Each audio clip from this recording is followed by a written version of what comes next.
Christmas, Merry Christmas. If not, Happy Holidays. Hope you're having a great day. This video is a special request from a guy named Scott Davenport with the Davenport Barbell. He's a bodybuilder, power lifter. I believe he fights also. Anyway, he wanted me to talk about how I got into all this, early years of training. I thought it would be interesting, not just because I like to talk about myself, which I do, but I made a lot of mistakes along the way, and I've been able to help a lot of other people from making those mistakes, save themselves a lot of time, a lot of wasted effort, even things like injuries, just by talking about mistakes that I've made. I did some things right, I did some things wrong, and I find that if you listen to someone who's already been there and done that, and sort of get an idea of mistakes they made, things you can avoid doing, things that they did right, it helps you sort of fast track your own progress. I put part one on this video because, man, I got like 38 years of training down, so I don't know how much I can fit into one video before you guys get sick of hearing about it. So we'll see. I guess I'll start with how I got into weight training. So it's not any one thing. It was a confluence of things that happened. First of all, there were weights in my house. There was a weight set. There were 7 of us kids in my house originally. So I have one younger brother, 3 older brothers, and 2 of my older brothers were into weight training, Roger and Dana.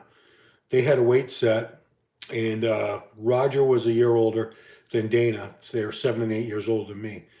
Roger was the first one in my house to lift weights, and I thought he was jacked. I thought he was buff. He was probably, he's probably like 120 pounds, and I saw little bumps of muscle, and I was like, whoa. And later, Dana got into training for a little bit at home too, and got some little bit of muscle.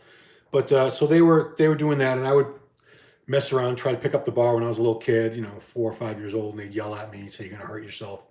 My dad, when I say he lifted weights, here's what he did. He had one dumbbell.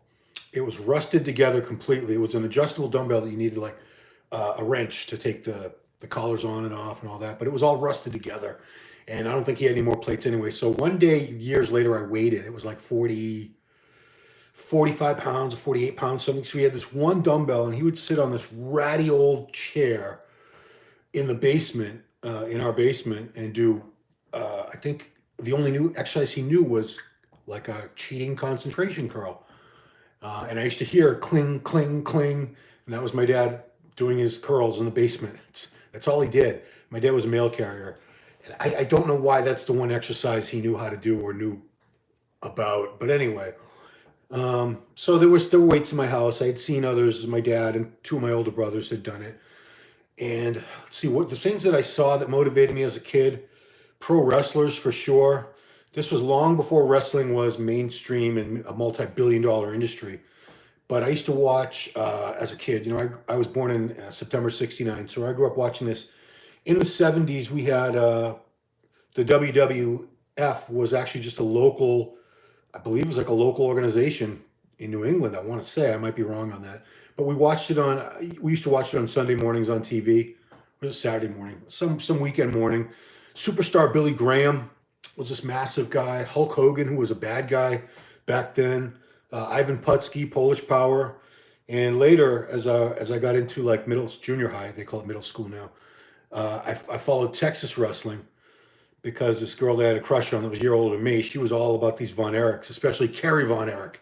These wrestlers out of Texas. It was a whole family of brothers, and they were built like stallions, especially Kerry. Kerry Von Erich was built like a bodybuilder, and he had these long rock star hair, a big square jaw, really good looking guy. I wanted to be that dude. She was into Arnold. She had a poster of Arnold, and I had seen Pumping Iron. I want to say it was 1979 or something. It was on TV late at night on PBS. I had no idea what I was looking at. I was babysitting one of my nieces, even though I was only 9 years old at the time, and I was just freaking out seeing Arnold, Franco, these guys. It didn't seem real to me. Looking at these muscles, it didn't seem like they could be actual human beings, but I knew they were. So the seeds were all forming in my brain. And when I was 13, I asked my parents for Christmas a weight set, and I got this Marcy bench. It was the stands. It had a thing on the end. You could do leg extensions. I guess you could do leg curls. I never did any. And it came with a bar. a bar, and I think I used whatever weights we had. We had all these random ass weights in my house, some metal ones, some of those ones with the plastic with the cement or the sand inside. I don't know. So there was a chart that came with it, and it said, here, these are the exercises you can do, and here's how to do them.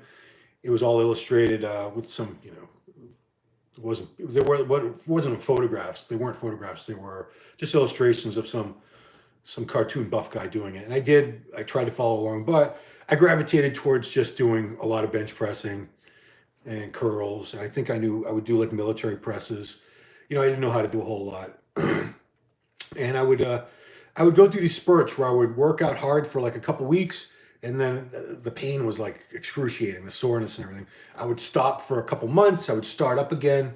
And I remember I used to have this fantasy that I wish I could be hypnotized and not even know I was working out, so I wouldn't feel the pain, and I would just get jacked, big and strong without actually having to be conscious and go through all that pain from the training. So that's where I was at when I was like 13 or so.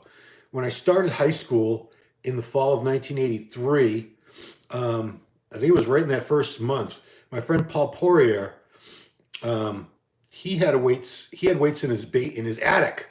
He lived across town from me, and every day after school, I would go to Paul's house, and we would do mostly benches, curls. I think we would try to do military presses. We had no idea what we were doing. We had no instruction. Neither of us had ever read a magazine or a book or anything like that about bodybuilding. We were just winging it. And he only had like 4 LPs, big vinyl records. It was Led Zeppelin 4, Aerosmith, Toys in the Attic, and I think there were 2, AC/DC Back in Black, and there was one other. And that was our soundtrack. That's what we trained to for that whole school year. And didn't get much results because, I was a late bloomer. I started 9th grade. I just turned 14 in that September as I was starting 9th grade. So actually it was 13 technically when I very first started 9th grade. Anyway, hadn't hit puberty yet. I was 4'11", 95 pounds. So not even 5 foot tall, not even 100 pounds. That's where I started from. And I didn't really start seeing results per se. A little bit of muscle tone, of course, but I didn't really hit puberty proper until I'd say like 10th grade. Yeah, I was probably well into 14, almost 15 when I started, finally getting a little wispy facial hair and, getting a little bit taller. It took me until, I started high school at 4'11". I graduated 4 years later at 5'8.5". Still not a massive human being, but my weight went from 95 pounds to 130, 135 pounds when I graduated. And I was training that whole time. I was very, very consistent. I would train at Paul's house. Like I said, during the summers, I would go to the boys club downtown in Waltham, Mass, where I'm from. They had a weight room. The weirdest thing is I did not do anything for legs that whole high school 4 years at all. Not one thing. We had one kid, Mike Rossi, that I graduated with. And he was in the boys club weight room, and he would set up, they didn't have a squat rack. They didn't have any leg equipment there. It was just a couple benches, different things. But for squats, there was, I think, an incline, or maybe it was some kind of uprights for either incline barbell or a military press. And he would somehow take the bar off there and do his squats. And I saw him doing that. And he said, you should try these. They're for your legs. I said, why would I want big legs? That's just going to make my upper body look small. Little did I know that's exactly what would happen years later. So I had no idea what I was doing. No idea. Still had not looked at one book. There was no internet yet. This is the 80s we're talking about. So 83, I graduated in June of 87. The catalyst really was my first year of college. As I started college at University of California, Santa Barbara, because I just had to go to California. It was like a lifelong dream. I want to go to California. I had sent a little thing, and I bought my first weight gain powder that summer. It was some Leader Mass Gain or Golden Mass or Ultra Mass, who knows what it was, some weight gain powder. And there was a thing on the side where if you ripped it off, you could send it in, and they would send you a free issue of Flex magazine. Sorry, MD, it was actually Flex that was the first magazine I got. And I forgot all about it because that was probably like July. So my mother would forward all my mail to me from Massachusetts to California. And one day, a couple weeks into my freshman year at UCSB, this magazine comes in the mail, and I opened it up. Female bodybuilder on the cover. I can't remember who she was. Doesn't matter. You wouldn't recognize the name. Trust me if I said it to you. But inside they had there was a big photo shoot, a big photo spread, like 10 pages on this young guy, Sean Ray, who had just won, I think, junior nationals or the Cal or something. He hadn't even won the nationals yet. That would happen a couple months later. So he had like a big photo spread in there. I was like, wow, this guy's awesome. They had coverage of the IFBB World Amateur Championships. I don't know what year it was. I don't even know if it was 87. It might have been 86. The coverage took a long time back. Those guys looked great to me.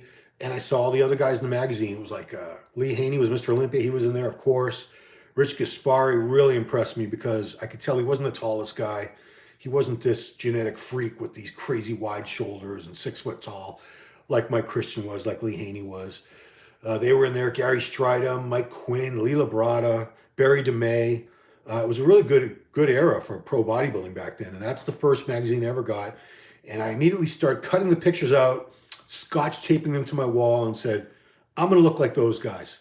How do I do it? More magazines, more books. Where do I get info? I go down to the student bookstore and try to find what I could. And the 2 books that I walked out of there with were the Nautilus Bodybuilding book by Arthur Jones and the Nautilus Advanced Bodybuilding book by his protege, Dr. Ellington Darden. And that was my primer. That was my Bible for a while. I believed everything Jones said. He talked about the importance of extremely high intensity in training, and the training had to be very brief or else you'd overtrain. And he also sold me on the fact that the Nautilus machines, which he invented and became a multi-millionaire from selling and marketing, they were far superior to not only any other machines on the market, but any free weight. He made it sound like free weights were these antiquated, obsolete tools that, if you were using those, you were so behind the times. You had to use Nautilus. Only the Nautilus machines had the right resistance curve because of the cam wheel design, and they're the only ones that gave you resistance all the way from the start of the rep to the end. So, dude, I was a disciple. Even though there was a free weight gym on campus for free, and I did not have much money back then, guys. Not at all. Trust me.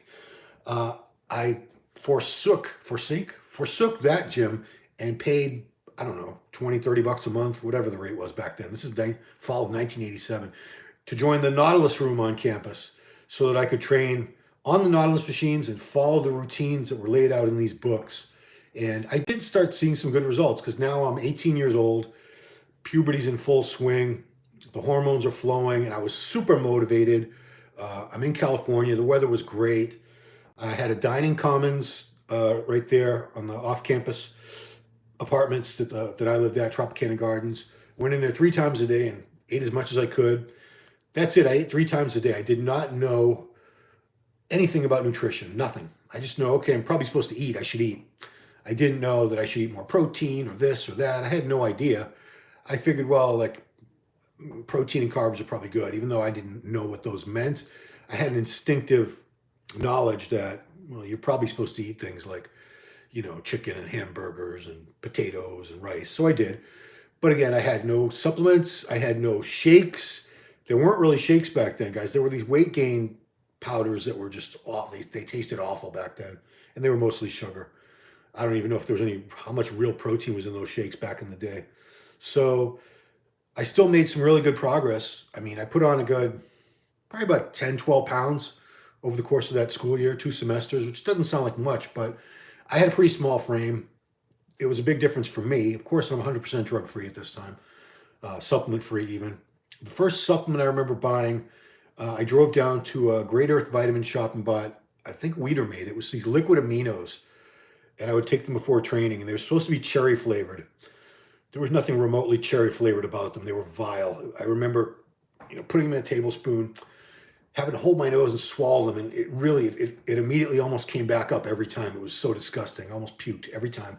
But I took that before I trained, and I was like, oh boy, that placebo effect. Oh boy, I'm taking these liquid aminos. I'm going to get jacked. So I graduated. I didn't graduate. It was just freshman year. Finished freshman year. I stayed in LA that whole summer. Lived in Venice. Lived 2 blocks away from Gold's Gym Venice, and never once went into Gold's Gym Venice because I was a chicken shit and I was afraid. to go in there with all those big giant bodybuilder guys. I walked into World Gym Venice that summer too. Did not train, just bought a tank top. I was terrified. I was afraid of my own shadow back then. And the funny thing is, I worked at a video store in Marina Del Rey called Music Plus. They rented videos, VHS. They sold cassettes. I think, were CDs around yet? I guess they were. Anyway, a couple of the regular customers who came in to rent videos were Gary Stridham and Mike Christian. So I was like, oh boy. You know, I never tried to strike up conversation with them, but I was just in awe of these big bodybuilder dudes walking in. And I joined that summer a 24-hour Nautilus club in Santa Monica because I had to use Nautilus. Nautilus was the best. Free weights sucked. Free weights weren't going to do anything for me. Only Nautilus machines. So I get back. I transferred out of there because I could see I wasn't getting out of there in 4 years. Nobody seemed to be leaving UCSB in 4 years. Everyone was on the 5-year plan, the 6-year plan, the 7-year plan, because it was a beautiful school. It was right on the ocean. Kids were surfing all the time. There was parties every weekend on this. There was a street called Del Playa that it was all beach houses that students rented out, and every Friday and Saturday night was just party time. Keg parties, live bands out on the balconies and on the lawns. It was nuts. So nobody was leaving, but I said, I got to get on with my life. I can't stay here and party. I mean, I didn't really have much money. My dad had passed away and left some money, but it was going fast. So I had to get the hell out of there and get back to school. I went back to Boston, to Emerson College, and I joined. I'm looking for Nautilus. Where am I going to find some Nautilus around here? So next to Northeastern University, which was a few subway stops away from where I would go to Emerson, there was a YMCA that had a Nautilus room, and I joined that, and that's where I trained that year. And that's where I trained for my first contest. My first contest, so I here's how that happened. Probably sometime in the winter of 89. It was 89, 88. I used to buy every magazine the day it came out. I knew when the magazines came out, so I would buy Flex, Muscle and Fitness, Iron Man, Muscle Mag. I don't know if I bought MD back then. MD wasn't quite the same yet. It wasn't really where it was going to be. But I saw another magazine on the newsstand called Natural Bodybuilding. I'm like, oh boy. For once, I see people on the cover and inside that they look great, but they weren't these freaks. They weren't these giant freaks the way like Gaspari and Stridham and Lee Haney. Those guys were like another species to me. But I looked at Natural Bodybuilding magazine. I said, huh. Especially some of the younger guys. I said, they're not that much bigger than me. I could probably look like these guys because, you know, I knew steroids were a thing. I knew they existed. I had no intentions at that point, and for many more years, had no intentions of ever using them. So I looked in the back, and they had a contest schedule. I'm like, oh boy, contest. I want to compete. And they had one. It was an organization back then, it's long gone, called ANBC, American Natural Bodybuilding Conference. I decided I'm going to go to my first contest on this one, then I'm just going to take your questions, and we'll pick it up another time. So ANBC had shows mostly in the New England area. They also had shows down into Connecticut, New York, New Jersey, but they were very, very strong in the New England area. They had a lot of shows in Massachusetts, Rhode Island. They had a lot of shows in like New Jersey, New York too. But Massachusetts, I saw one was coming up in March in Fall River. I said, that's not far. That's like a 40-minute drive south. I should do that one. And it was called the Colonial Classic, March 1989. I said, I'll do that show. And I'm training at the Nautilus room. I have no idea how to diet, nothing. What was I dieting on? Yeah. Whatever food I was eating, that's what I was dieting on. It was, you know, I was trying to start eating better.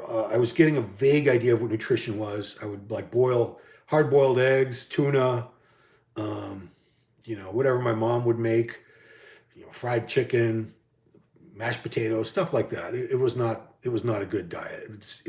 I was just ignorant. So I thought I got in shape. I wasn't really that lean. I was up to about 150 pounds. And yeah, I didn't really diet because I didn't do any cardio. I didn't know you're supposed to. I was ignorant. There was no internet. There were no coaches back then.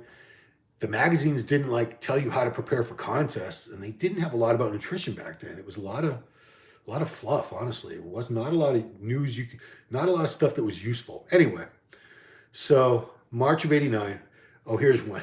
One thing it stands out is as I was getting ready, I had no idea how to pose, but I was copying the posing routines I saw in the pictures, and I would tape stuff off TV. There was Bodybuilding was on ESPN back then. There was a show that I would end up working on for 8 years. not long after that, a couple of years later, I would go to work for that. A company called American Sports Network. They did a show called American Muscle Magazine.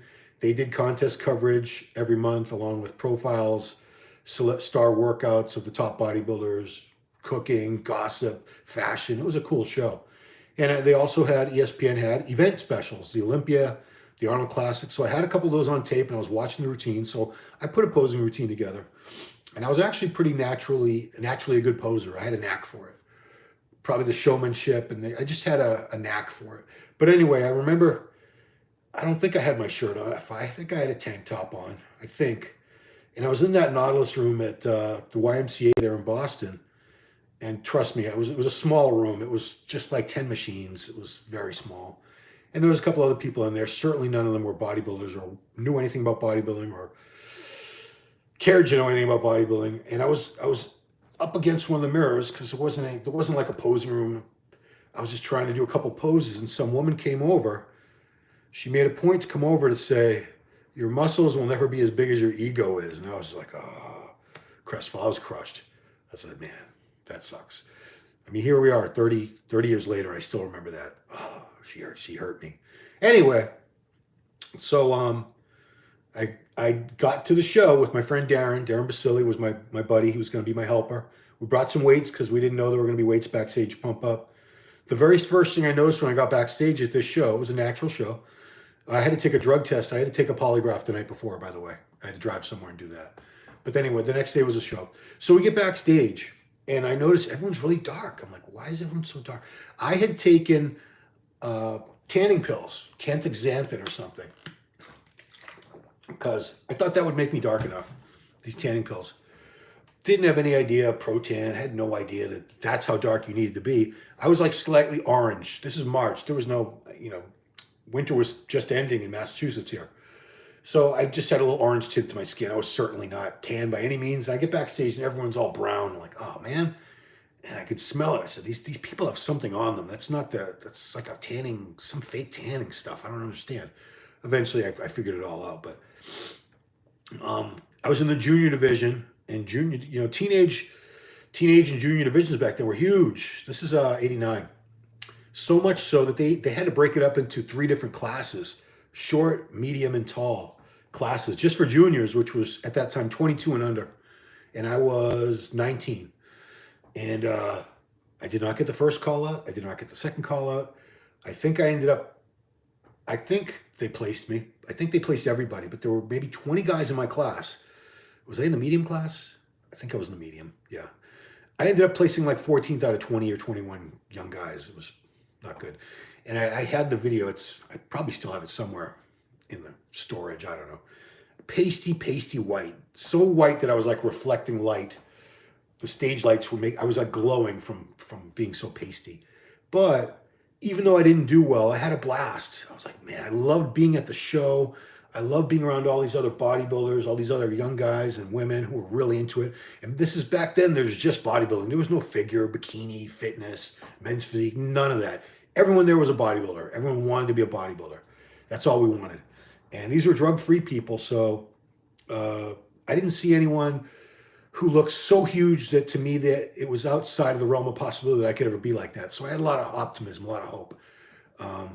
So did that. I'm going to go to one more show and then I'll end it. I'll take your questions. So I remember I was still training on Nautilus, and I think, no, was it after that show? No, I did one more show a couple months later, and this time they had a teenage class, so I was able to do that. I still didn't do that well. I took like 4th out of 6. Again, didn't diet, didn't know what the F I was doing with that. Had a tan, but I also was tanning outside and I had a sunburn. I was peeling. So the fake tan that I had put on was coming off. Anyway, it's not even important. The important thing is I went to the head judge's gym. Paul Kazupi was his name. He owned a gym, a Gold's in Woburn at the time. And I wanted to know, get some feedback, some critique. What do I need to do? Because this placing poorly, I don't like it. I want to win eventually, or at least place better. This is bullshit. So I talked to him. I said, why did this guy win? I don't understand. I was bigger than him. He says he was hard as nails. And I was like, I'm bigger. I should have beat him. I should have won. And then we started talking about training, and he's like, what kind of training do you do? I was like, I do these Nautilus machines. He's like, why? I said, I read these books. They said they're better. He says, well, all these, he pointed out the gym floor, and it was machines and a lot of free weights. He said, I don't have any Nautilus machines. There was tons of guys there who were jacked. There was a lot of bodybuilders back then. So I started thinking, and I said, I do like one set I do 1 set to failure per exercise, because that's what Jones said to do. You know, Jones's whole training system, a lot of it was based on marketing. It was to get people in and out of these Nautilus gyms, because there was a huge chain of Nautilus gyms in the 70s and 80s. It was basically to get people the hell out of there. Fast workouts, get out, so make room for the next guy or girl. Anyway, he says, why don't you do more sets, a little more volume? I was like, well, that can't work. He goes, what do you got to lose?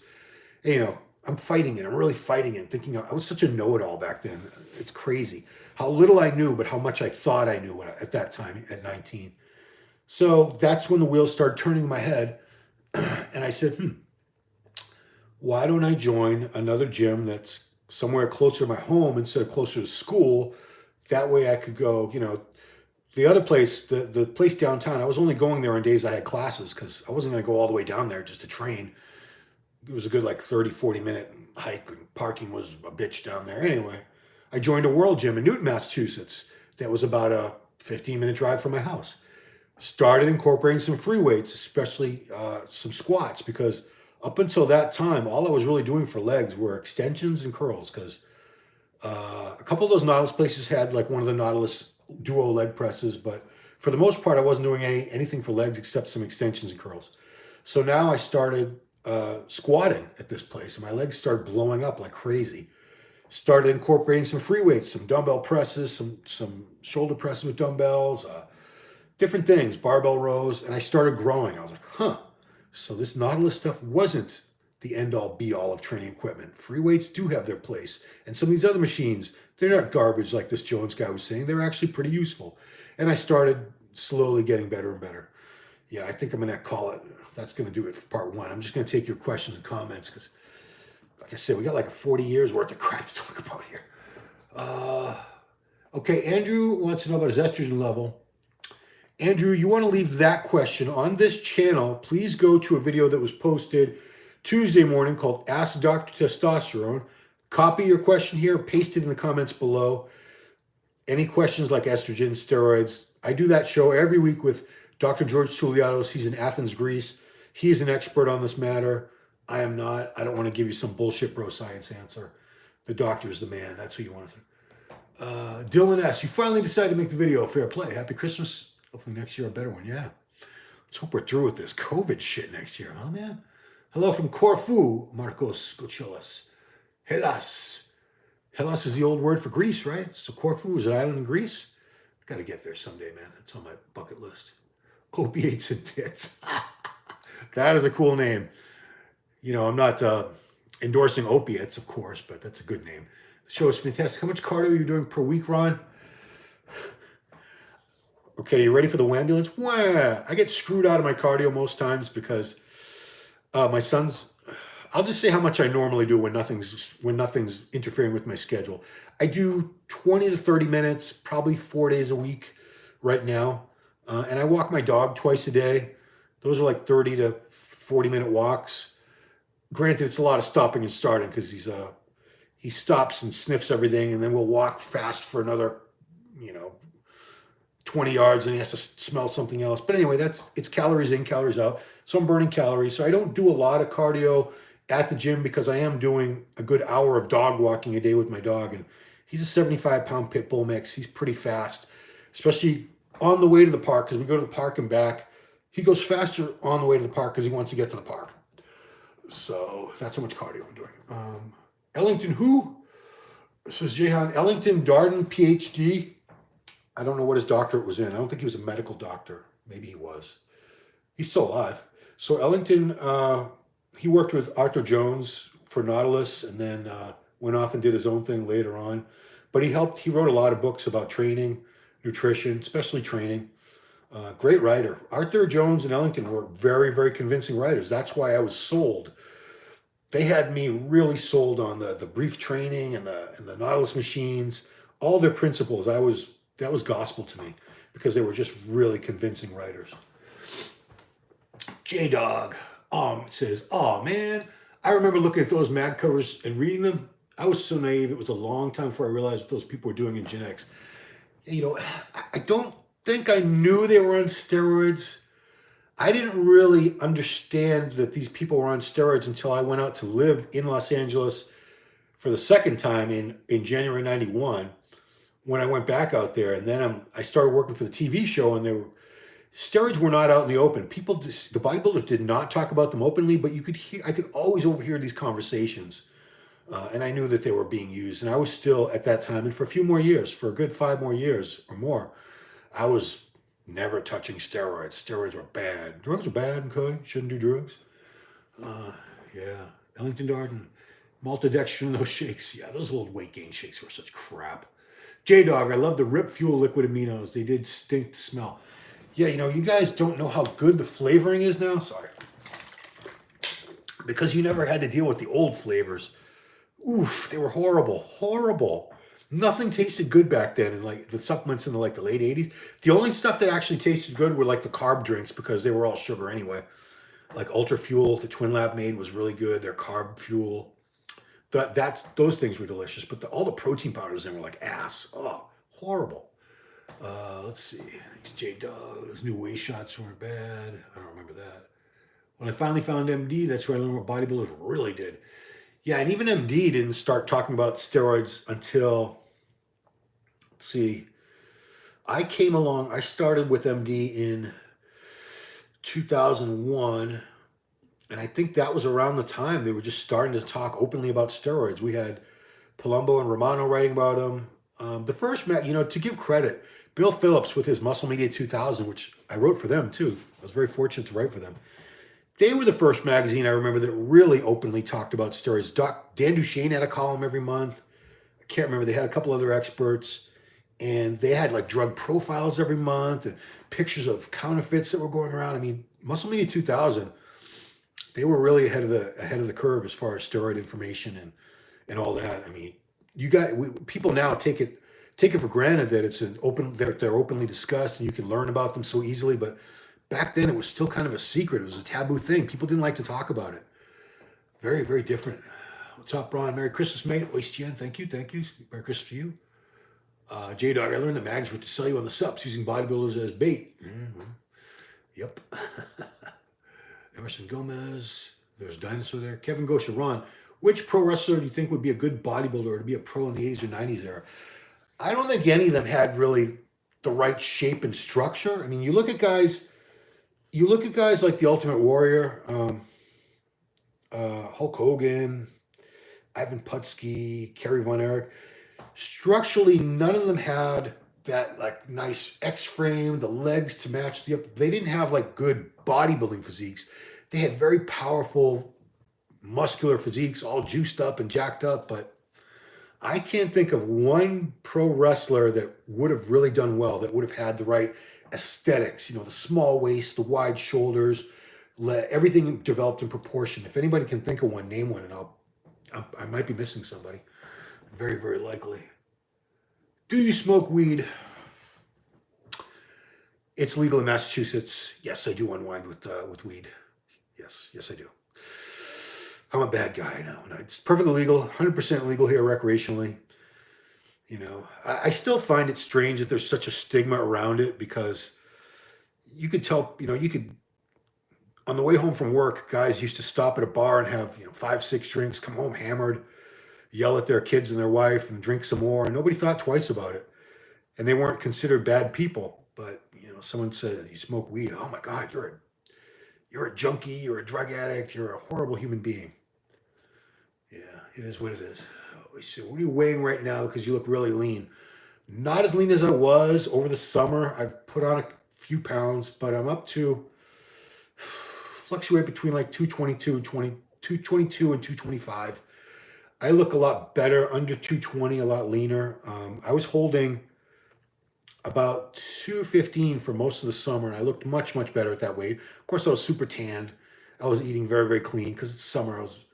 I haven't competed in years, so summertime, that's my competition. I don't get as lean as I would for a contest, but I get pretty close. Like this past summer, probably the leanest I got was for the Tampa Pro because they have a muscle vodka pool party. So I want to go to the pool party and be ripped and jacked and tanned. And that the way I looked there and around that time, I was probably 4 weeks out from where I could have stepped on stage. If I'd really pushed the cardio and the diet and everything and a couple of the supplements a little harder, could have been contest ready from where I was there in about 4 weeks. And I'll do that again this coming summer, I'm sure. I like to be lean for the summer. And I don't like to be heavy anymore. I just don't like the way I look. I don't like the way I feel. I'm 52. It's really not healthy for me to bulk and try to get, I used to be, off-season weight would always be between 230 and 240. I did that for years and years, usually closer to 240. I would just eat a bunch of crap. I would eat good food and then I would eat a bunch of crap on top of it. And I wasn't doing any cardio and it was just a bad look. My face looked like a pumpkin. My blood pressure was probably through the roof. It was just, I felt horrible, looked horrible. So yeah, those days are done. What jobs have you had in your 20s, teens while bodybuilding? So I wouldn't, geez, I was in high school. I worked at like Burger King for a bit. I worked at the Waltham Hospital in the dietary department doing in the kitchen.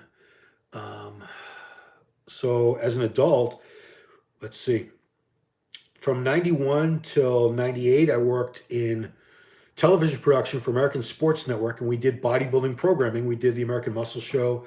We did 1-hour event specials for the USA, the Olympia, the Arnold. So I had that job for most of the 90s.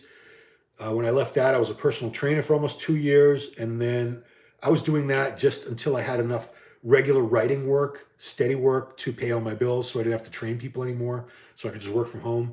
And I've been working from home. I've been a full-time writer since then, although I took this job in January 2017. So what's that, that'd be 5 years? Jeez. As online editor. But I've been working for MD as an employee since January of 2017, but I was writing for them regularly, but I was writing for many other people too for years and years before that.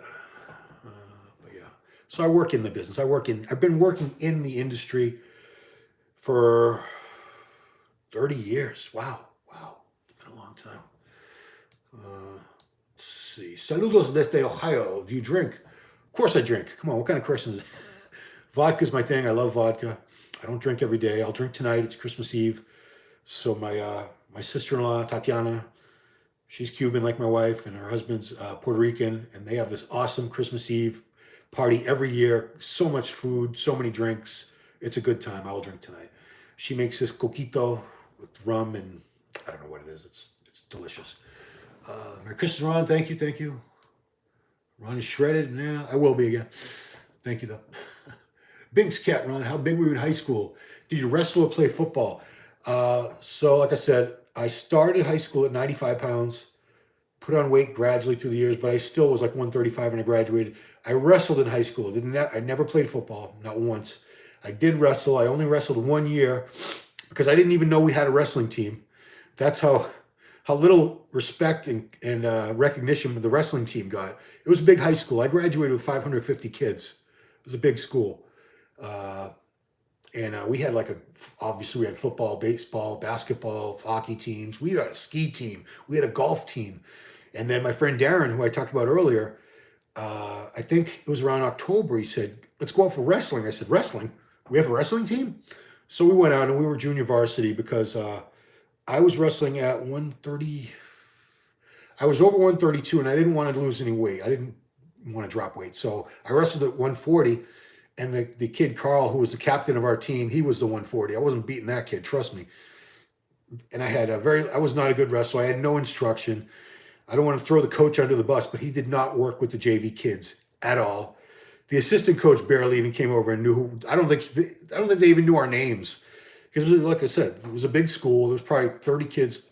Most of the guys who did football would wrestle in the winter to keep their condition up. So they were the better wrestlers. Anyway, yeah, so I wrestled 1 year. It wasn't that good. Maybe if I had some damn instruction, someone tell me what to do. Binks Cat, are you going to watch the Devon Larratt versus Sharon arm wrestling match? Nope, I've never watched arm wrestling. Just not interested. I don't even watch sports like football, baseball, basketball. I don't watch any of those. I have just no interest. I guess that makes me un-American. Larry Wheels is making arm wrestling popular again. Hey, you know, if arm wrestling was ever going to be popular, I think the Stallone movie Over the Top would have made it happen. But yeah, I understand that. That's great. You're going to go live at the party? Nah.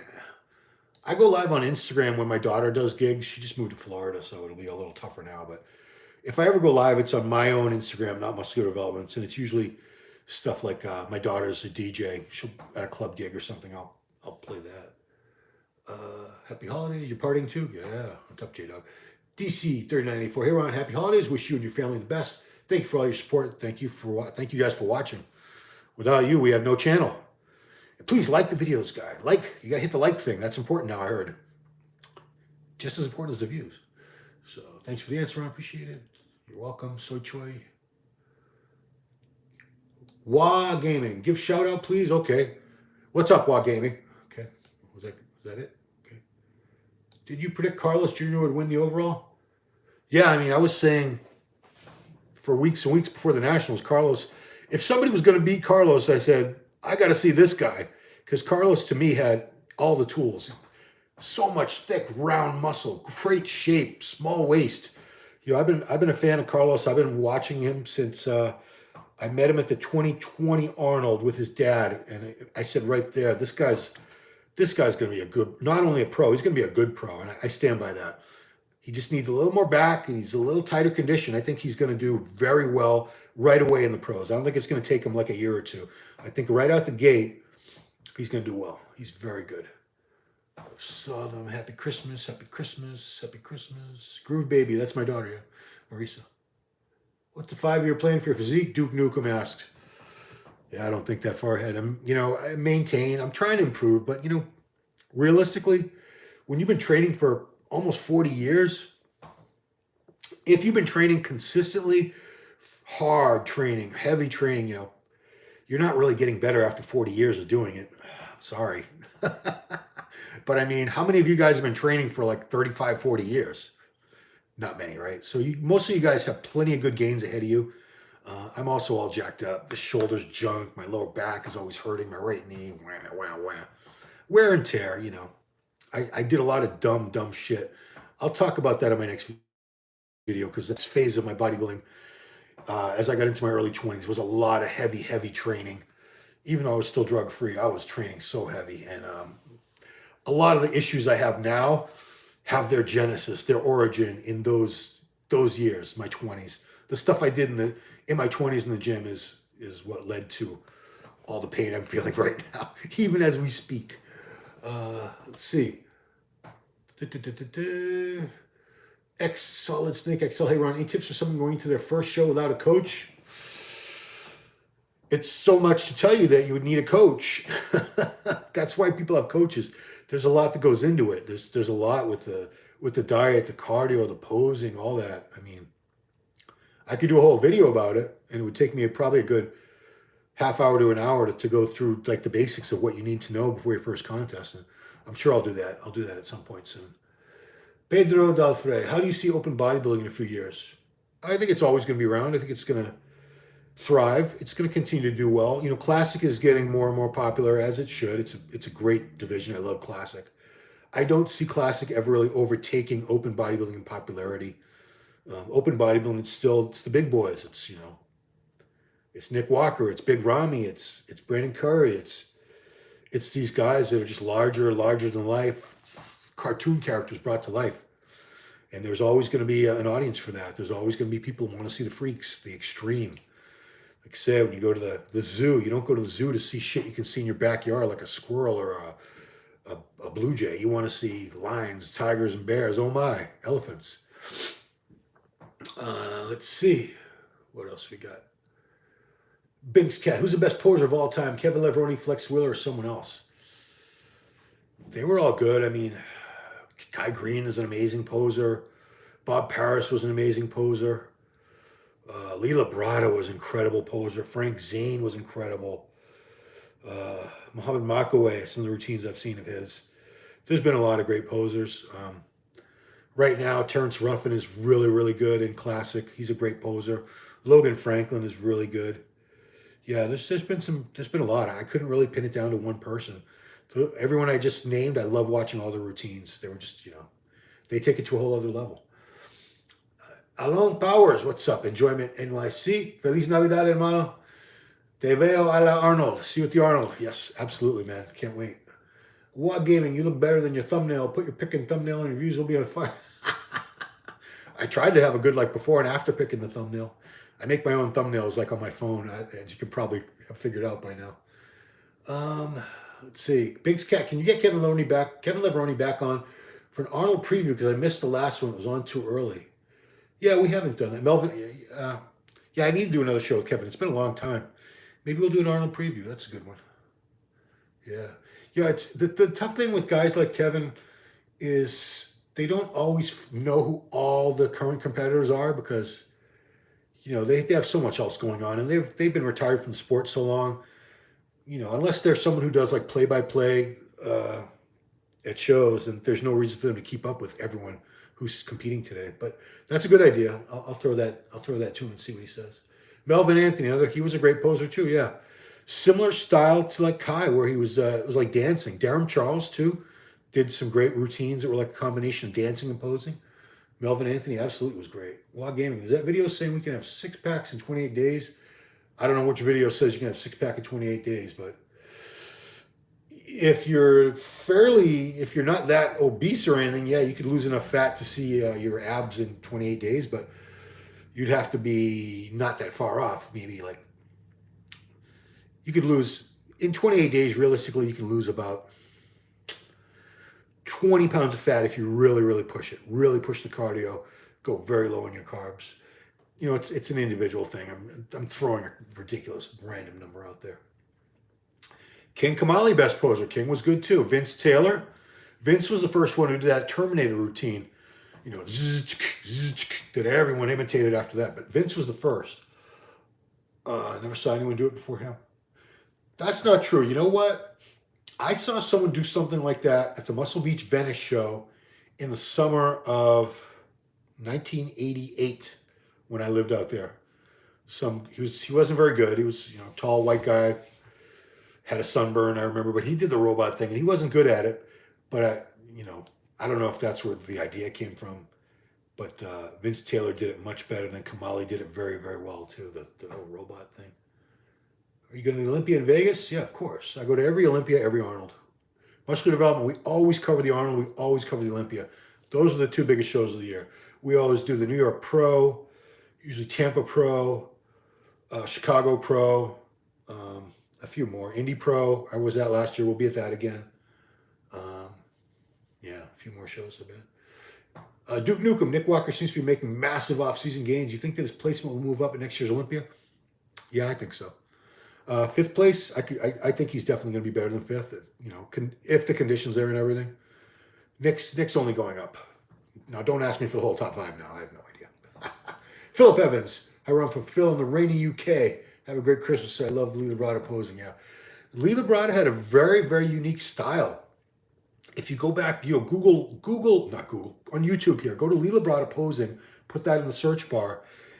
He posed so fast. I mean, the transitions sometimes were so fast, but he would snap into these poses, and they were so powerful. He had a very, very unique posing style, Lee Labrada. Jehan Unrolla, best abs in open class. Right now, Ahmad Hadar, they used to call him Abzilla. Lonnie Teeper came up with that name. He was in the 90s, early 2000s. Ahmed Hadar, he was really good, from Lebanon. James Gary, what's up, man? Will you be at Bayshore on Christmas Day for a workout and a donation for the food pantry? No, James, today was my 3rd day, and it just happened to be. I do 3 on, typically do push, pull, legs. Actually, this worked out to be these 3. Sometimes the order gets messed up. So the last 3 training days were push. Oh, no, I did push, legs, pull. Today was pull. So tomorrow's off. Christmas, usually we go back over to my sister-in-law's house and open presents and eat leftovers because there's going to be a lot of food tonight. So no, James, I will not be there tomorrow, but have a great workout, and, glad to see you guys doing that charity work with the food pantry. Good deal. Philip Evans, 88 to 90, Lee Labrada. Yeah, he was awesome. Nate Tompkins, Merry Christmas, Ron. Always a great show. Almost done, almost done. Okay, that's it. Yeah, I'm going to wrap it up, guys. So for those of you who celebrate Christmas, Merry Christmas. Happy holidays to everybody. Enjoy yourselves. Have some good food. If you're of age, have some drinks or whatever it is you want to use to relax. You know, appreciate you guys so much for watching these. Couldn't do this without you guys, obviously. So thanks for watching. Please subscribe to the channel. Please like the video. Leave some comments there. I'll hit back answers to all these comments. So that's it. Talk to you guys later. Bye-bye.